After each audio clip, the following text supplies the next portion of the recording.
Paano ko ba ito makukuha ang matamis mong sagot?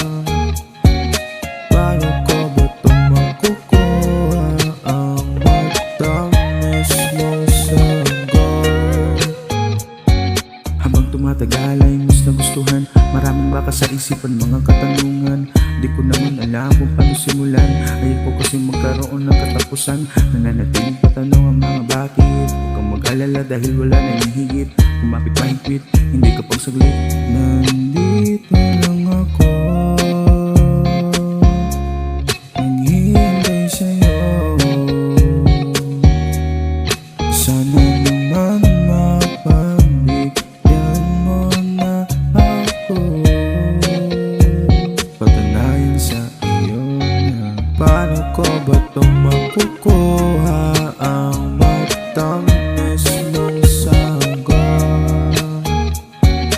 Paano ko ba ito makukuha ang matamis mong sagot? Hintayin pa rin kita kahit matagal pa. Hintayin pa rin kita kahit matagal yan. Paano ko ba ito makukuha